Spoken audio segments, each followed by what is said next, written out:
Hey everyone, welcome back to our course, Mastering OEE in Manufacturing. Today we're going to deep dive into Nakajima's OEE calculations, specifically exploring availability within OEE.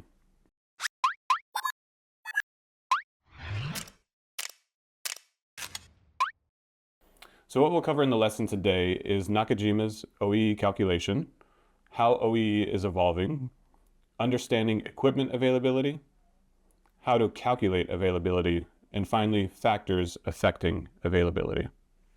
In the image, you can see a complete breakdown of how Nakajima calculates OEE in his TPM book. It effectively shows how the 6 big losses of OEE relate to the 3 components of OEE: availability, performance, and quality. But before we dig into availability according to Nakajima's original calculation, I want to show you how OEE has evolved over the years. There are multiple ways of calculating OEE, with adjustments made to the definition of losses and the allocation of stop causes depending on industry, use case, and individual preference. Over the years, people have tailored OEE according to specific requirements, leading to various adjustments to Nakajima's original concept. Additionally, some have developed completely new metrics that build on the principles of the original OEE. In general, manufacturers and lean specialists have put forth new OEE calculations that capture more losses and are better suited to modern manufacturing processes. Availability is a critical component of overall equipment effectiveness. It measures the amount of time that a piece of equipment is ready and available for production relative to the planned production time. This metric is vital in manufacturing as it directly impacts the total output a facility can produce. High availability means equipment is consistently ready for operation, thus maximizing production time and output. Here's how to calculate availability rate in OEE according to Nakajima. Availability rate equals operation time divided by loading time times 100.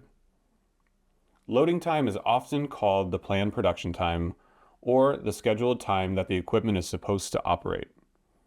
In simpler terms, you can say that availability is calculated as the ratio of the actual operating time to the planned production time. You can also say availability rate equals actual operating time divided by planned production time times 100. It's important to note that the planned production time, such as cleaning and stand-up meetings, is excluded from operation time. Here, operation time equals loading time, aka planned production time, minus downtime. Several factors can affect availability in a manufacturing environment. According to Nakajima, availability is affected by 2 downtime losses. First is equipment failure. This is an unexpected event, such as a machine breaking down due to a belt snapping. Second is setup and adjustment. This means time lost due to the changes in operating conditions. For example, production or shift starts and equipment changeovers for different products. It's important to say that in this early calculation of OEE, a lot of information is being left out. For example, more modern OEE calculations take into account planned downtime. Planned downtime includes activities like scheduled maintenance. While necessary for long-term efficiency, planned downtime reduces the available time for production and might be able to be reduced or scheduled at better times. So that's it for availability today. Thanks for listening, and please join us next time for our course on performance.